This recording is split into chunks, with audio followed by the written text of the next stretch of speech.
is Sonia Lanigan and I'm the chairperson of the Susie Long Hospice Fund Steering Committee. I'd firstly like to thank you all for coming. It's a testament to Susie and to the community spirit here in Kilkenny, and that so many people gave their precious Friday evening to come and join us. Susie herself was a fervent campaigner for human rights. She believed firmly in focusing on the positive and in looking forward. There was no hospice in Kilkenny, so in Susie's memory, let's build one. This is the beginning of our campaign for a positive addition to health service provision for people in Kilkenny. So why do we need a hospice?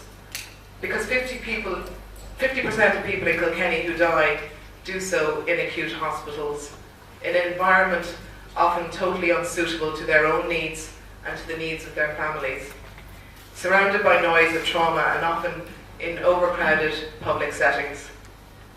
With the provision of a dedicated 10-bed hospice in Kilkenny, the Susie Long Hospice Fund aims for as many people as possible to have the calm, peaceful and supportive environment at the end of their lives, which everyone deserves.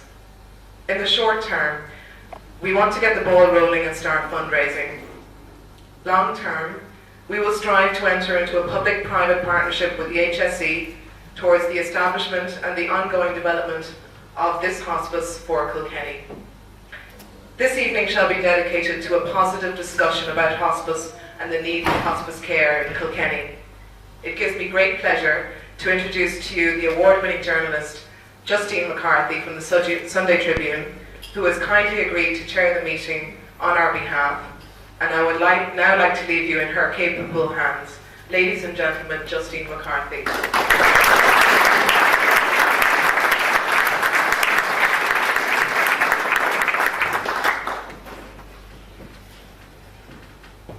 It's a lovely big climb up there. I was ready for it.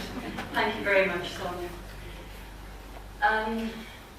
Good evening, everybody, and it's wonderful to see such a good turnout here tonight. I have to say I feel like a bit of an imposter because of all the people here in the room, I probably knew Susie Long the least well. I had the great privilege of interviewing Susie in the hospice in Harold's Cross last September, and she is somebody whose presence and personality and character will always live in my memory. She was an extraordinarily impressive person. Just in case there are some people here tonight who didn't have that privilege or the opportunity of meeting Susie, if you bear with me, I'd just like to read just a couple of extracts from the interview that I wrote to give an idea of the sort of person Susie was, the sort of person who could actually create something that is really starting here tonight. At 18, she upped sticks and left her dull Midwest American hometown, equipped with a literary map drawn from the Irish history books and the Jennifer Johnston novels she devoured in her teens, pitching up in Dublin in search of excitement in 1984. She sold jewellery from a street stall and worked as a waitress in the living room restaurant behind Trinity College. At 20, she fell in love with Conor MacLean, a secondary school teacher in Rathmines, and they were married. They were twin souls with an unshakable allegiance to the ideal of social justice. Her babies were healthy from birth, Anya weighing in at 8 pounds, her baby brother 7 pounds heavier when he arrived 5 years later. Their mother, quote, puked for the first 3 months with both of them, but it did not deter her from embarking on her first fight with the Department of Health. Having given birth to Anya at home in the house of her parents-in-law, while she and Conor still resided in Dublin, she was determined that her second child would start life in the same way. By then, the family had settled in Callan, led to the rural idyll by proselytising friend of the earth, Susie. In 1988, Kilkenny did not have a home birth policy, and still does not today. Quote, I couldn't get a midwife. I fought the health board then too, she says, emitting another spirited laugh. In the end, Fergus was also born in his grandparents' house in Dublin. I don't like confrontation. No, really, I don't like causing trouble, but I always end up doing it. I was going to raise my kids to question everything and to speak out when they saw injustice against the underdog. That's how I am. Susie can no longer cook. It used to be a labour of love, involving lots of healthy, what she called whole grain this and whole grain that. Nor can she read the standard type size in novels anymore, the great enduring passion of her life, since the medication started affecting her eyesight. But in Our Lady's Hospital, where she says, I was lucky to get in, she's learning about new pleasures. She said, a woman comes around every Monday giving manicures. I've always been a tomboy because boy stuff was much more fun. But look at my nails. She flashes all 10, each immaculately varnished and warm plum.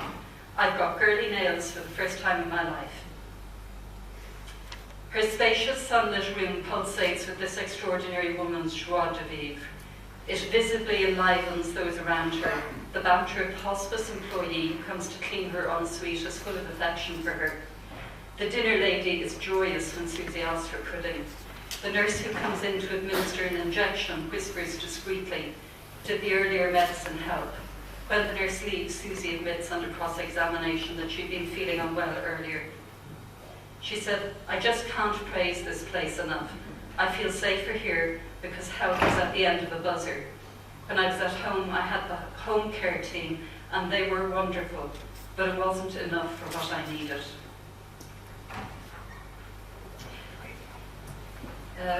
Susie was a member of Amnesty International, a member of Earthwatch, an advocate of the Home Birth Association. She ran discos to raise funds for women in need. She really took to this country and made it her home, and she said, this country has been good to me. I've made loads of friends and it's never been boring. Ireland has been the best country in the world for the last 20 years. But Susie believed that Ireland could be better, and so did the people who loved her and her friends, and that's why we're all here tonight. So that we don't lose the whole purpose of tonight, I'd like to introduce Liz Coyle, who's the chaplain at Our Lady's Hospice in Harold's Cross, who's going to tell us actually what a hospice does and why it is needed in a community. Liz Coyle.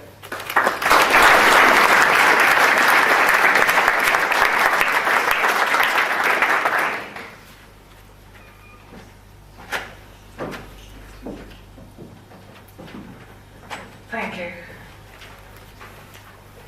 I'll admit I'm very nervous. This is not my usual setting, but I'm very happy to be here. I'm very, very happy to have been invited here. I've been asked to say what a hospice is and to speak about my role as part of the multidisciplinary team at Our Lady's Hospice. But let me begin by saying I am not a spokesperson for the hospice. I'm very happy to work at Our Lady's Hospice in Harold's Cross. It is a place where people experience wonderful care and support. They experience love and understanding, peace and healing. It is a place where fear is softened. It is a place where patients and loved ones are listened to and heard. To be brief, hospices care for the whole person and aim to meet the physical, emotional, social and spiritual needs of the person who is facing the end of life. And that care is extended to family and loved ones. Hospice care is designed to relieve or decrease pain or other symptoms and provide as much quality time as possible with family and friends. The focus is no longer on cure. Staff work in multi-professional teams and provide care based on individual needs and personal choice. striving to offer freedom from pain, to offer dignity, peace and calm. I work as part of the multidisciplinary team, along with doctors, nurses, complementary therapists, art and music therapists, physiotherapists, social workers, occupational therapists. And that team extends to the care staff, the household and kitchen staff, and the volunteers who play a very important role. Our aim is to help people to live life to the full, for whatever time they have left, no matter how long or short that time is.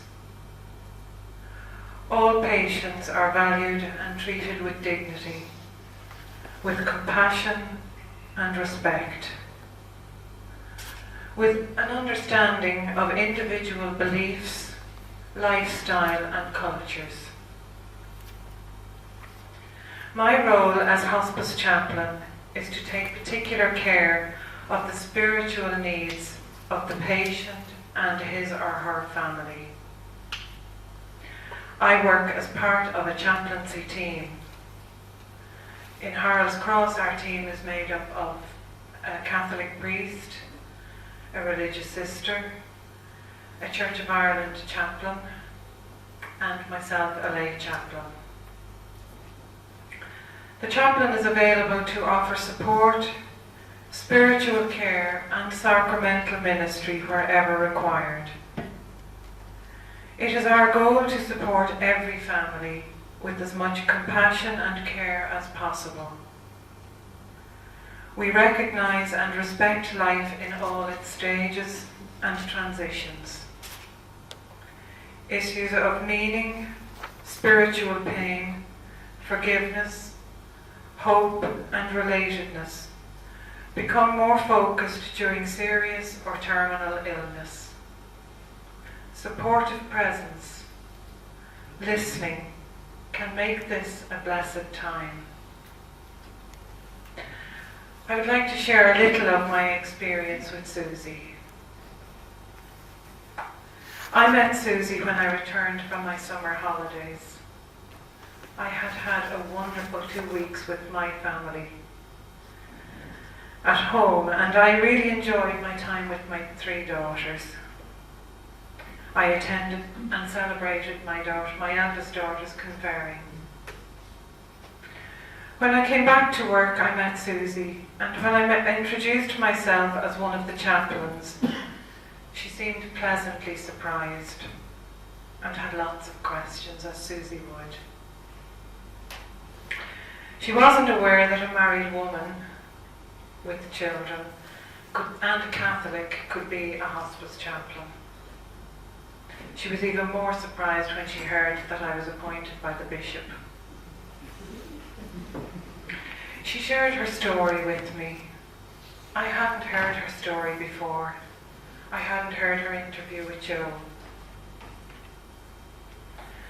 Susie was younger than me. I was shocked and angry when I heard her story. Her children were younger than mine, and I know as a mother how much she wanted to be here for them. She felt safe at Our Lady's Hospice, as Justine said. She didn't want her family to be overburdened with her care. She wanted their everyday life to be as normal as possible. She wanted to protect them. She knew that her care needs were great, and she was frightened of what was ahead.